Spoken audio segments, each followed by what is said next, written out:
যারা আমাদের সন্দেহের তালিকায় ছিলেন প্রত্যেকেই সাসপেন্ডেড। আমার যে 5 জন ডিলার যারা 4টা লিফট করেছে ওদেরকে সাসপেন্ড করা হয়েছে এবং নিয়ারেস্ট যে ডিলার আছে ওদের সঙ্গে ট্র্যাক করে দেওয়া হয়েছে যাতে কনজিউমারদের কোনো অসুবিধা না হয়।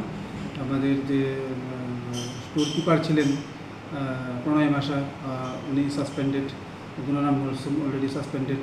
তো এবং ওদের প্রত্যেকের বিষয়ে আমরা এফআইআরও করেছি। এখন পুলিশি তদন্ত চলছে। বিষয়টা আপনারা কিভাবে জানতে পেরেছিলেন, একটু যদি এই বিষয়ে বিস্তারিত বলেন। এটা একজন ডিলার আমার সেকশনে ফোন করেছিলেন কোনো একটা ডেলিভারি অর্ডার সম্পর্কে এবং আমার স্টাফকে এটা ছবি পাঠিয়েছিলেন। স্টাফকে ছবি পাঠানোর পর এটা আমার ব্রাঞ্চ অফিসারের নজরে এসেছে। তো তড়িঘড়ি ব্রাঞ্চ অফিসারের যে বুদ্ধিমত্তা এবং সেটা উনি তদন্ত করে দেখলেন, আমার সঙ্গে ডিসকাস করলেন যে স্যার এমন একটা সেকশনে এসেছে। তো আমি সঙ্গে সঙ্গে একটা টিম বানিয়ে দিয়েছি।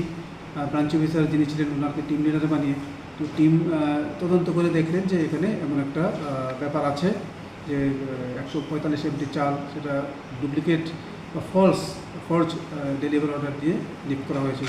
তো পরবর্তী সময়ে আমরা পুরোটা তদন্ত কার্য চালাই এবং আমরা আমাদের অথরিটিকে জানাই এবং পরবর্তী সময়ে এখান থেকে এফআইআর করার নির্দেশ আসে, আমরা অ্যাকর্ডিংলি এফআইআর করি। আপাতত এতটুকু। স্যার, আরেকটা বিষয় জানতে চাইব, যে 6 জনের কথা বলছেন, তাদের 6 জন বা 7 জনের কথা বলছেন, তাদের নামটা যদি একটু বলেন। সিআই ফুড, ওনার নাম গুণরাম মরসুম, প্রণয় মাসা স্টোর কিপার, আর যে 5 জন dealer Polido Reang Naisingpara, Lalring Kuiya Khasnapara FP shop number 1, Khaitoham Naisingpara FPS 1, Khujiram Reang STD 2, Prasad Reang খাচ্চাং।